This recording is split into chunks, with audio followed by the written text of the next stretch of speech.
As we come on the air, firefighters in Douglas County continue to battle multiple brush fires along Highway 85.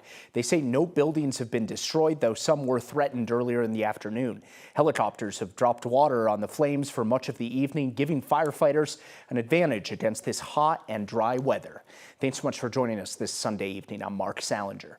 In the past hour, evacuations for the town of Louviers were lifted. The entire town was forced to leave their homes earlier this afternoon, though again, those have been lifted about an hour ago. We want to take you right out to Douglas County this evening. 9 News reporter Angeline McCall has been out there all day.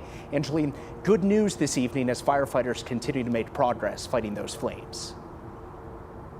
Good news indeed, Mark. We know that things are much calmer, 90% containment on this fire. Earlier today, though, this afternoon, a very different story. We know 130 acres were burning here in Douglas County. Want to make sure that you guys know these were multiple brush fires in different locations, and they were spaced out from each other, not just one large fire that threatened multiple buildings as well as homes.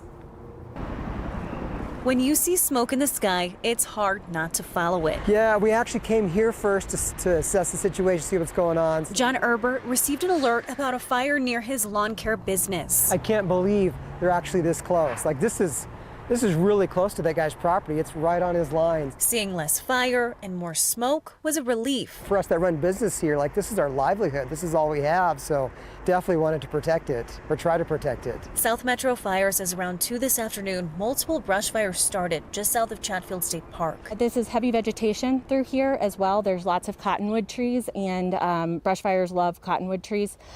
So we are actively trying to get that under containment. They were quick to save 3 buildings threatened as the town of Louviers evacuated. Just kind of looked outside, and I've never been through this, so it was a new experience for me. So just kind of started going through my head cataloging what we would take out. Matt Riesener grabbed wedding photos and their animals they couldn't live without. Katniss and Panda. Yeah, it was tough, and I didn't know how much time we had. Didn't know if it was going to be 10 minutes, 30 minutes, and looking outside and seeing everybody else throwing stuff in cars and leaving. So it was scary, but yeah, it was definitely a different experience. As he waited, just seeing the helicopters gave him hope that the evacuation would be short-lived. Not nervous yet, but just not knowing is a little scary too. We got an update from Matthew tonight. With the evacuation lifted, he was able to return home with his 2 cats. We hope that he gets some rest after a really chaotic day here in Douglas County. Mark? Yeah, again, 90% contained on that fire. Amazing work by all the firefighters that rushed to the scene to get that under control. Angeline McCall, appreciate your reporting. So this wildfire is just one of several burning around the state right now. Today, Governor Jared Polis signed a disaster declaration for fires spreading in the western part of the state. A pair of wildfires are burning next to each other in Mesa County near the Utah state line. The Turner Gulch and Wright Draw fires triggered mandatory evacuations near the town of Gateway. They've burned more than 1,000 acres combined right now with no containment. Now moving to the South Rim fire, also burning uncontained, this one in the Black Canyon of the Gunnison National Park near Montrose. It's grown to about 3,500 acres in size right now. That's about as big as Chatfield State Park, for a little context right there. Black Canyon of the Gunnison is closed right now until further notice because of the fire.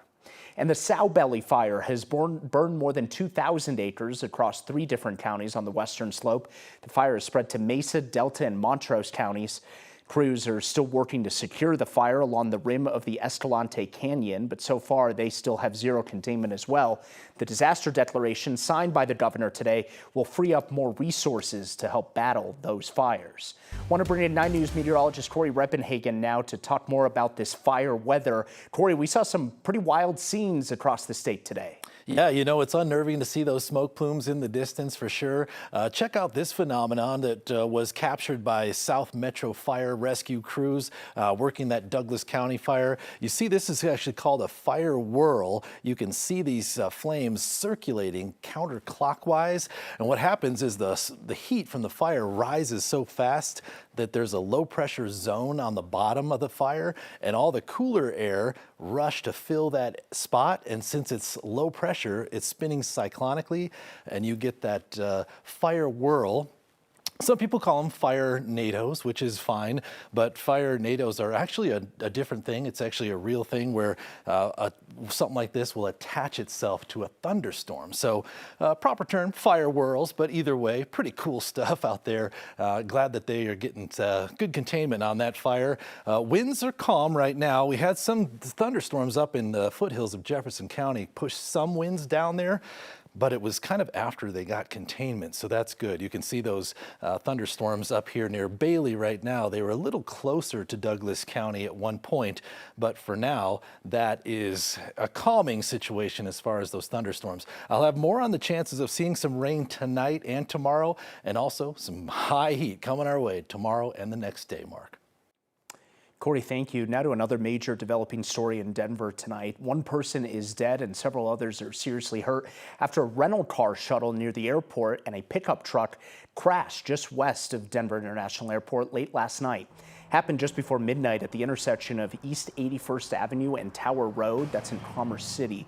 Police say a passenger on the bus was killed and 9 to 10 other people were taken to the hospital, some with serious injuries. Witnesses told us at least 3 people were ejected from the vehicles. Not yet clear how many people in total were involved. Police don't believe that alcohol played a role in the crash. They are investigating, though, if speed was a possible factor. The bus had decals for New Car Rentals, which is located right near where the crash happened. Now, this is now the second crash involving a shuttle bus near the airport within the last month. Back on June 17th, 5 people were hurt in a crash between a rental car shuttle and an airport shuttle bus just south of DIA.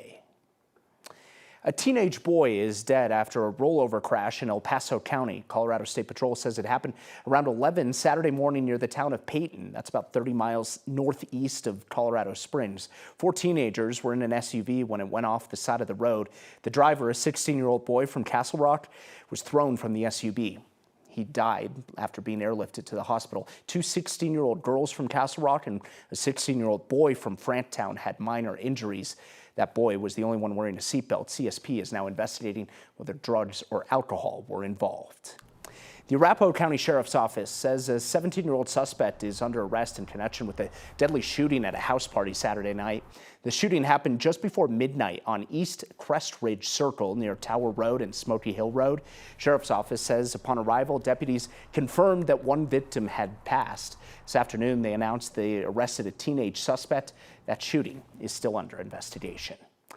We now know the punishment for a teenager what they'll face for shooting a gun at an Englewood police car, narrowly missing the officers inside. 17-year-old suspect pleaded guilty back in April to 1 count of attempted murder of a peace officer. They'll now spend 7 years in the youth offender system. Englewood police say last August, 2 teenagers shot at a patrol car after an officer tried to pull them over for a defective vehicle violation. Bullets hit the police car and pierced the windshield. Both teens were later arrested. The other suspect faced charges in juvenile court. The number of planes flying into Rocky Mountain Metro Airport in Broomfield keeps growing, and so do the number of complaints by people who live nearby who say it's too loud. 9 News reporter Janelle Finch shares what the airport is now doing about it. The Rocky Mountain Metro Airport has put out noise reports every year since 2012. Back then, the airport received 249 noise complaints. But in 2024, those complaints jumped up to more than 11,000. The airport is hoping participating in an FAA-regulated program on noise control will help them address some of the community's concerns. Most neighborhoods have one.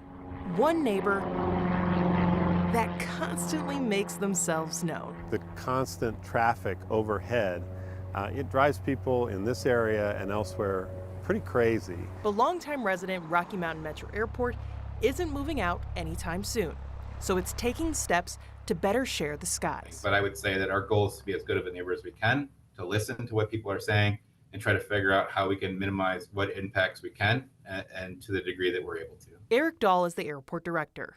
He says Rocky Mountain Metro is participating in an FAA Part 150 study to find a balance between airport operations and noise regulation. Looking at kind of our airport data and the air traffic flight paths that aircraft use at the airport, and trying to build noise exposure models or contours that show where the noise is happening around the airport. The significance of such a study isn't lost on Democratic State Representative Kyle Brown. The fact that they are open to it and they are partaking in it is a great step forward.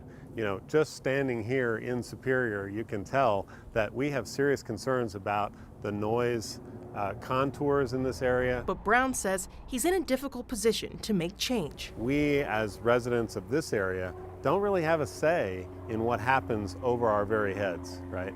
Jefferson County controls the airport, and the FAA, the federal government, controls the airspace. He knows there's a path to peace. Rocky Mountain Metro also hopes one day to be a neighbor seen and not heard. We do want to be good neighbors. Earlier this year, the town of Superior and Boulder County filed a lawsuit against the airport, but a Boulder County District Court judge dismissed it. But as of April, the town did approve the authorization of the town's special counsel to take necessary steps to appealing that decision. From Rocky Mountain Metro Airport, Janelle Finch, 9 News.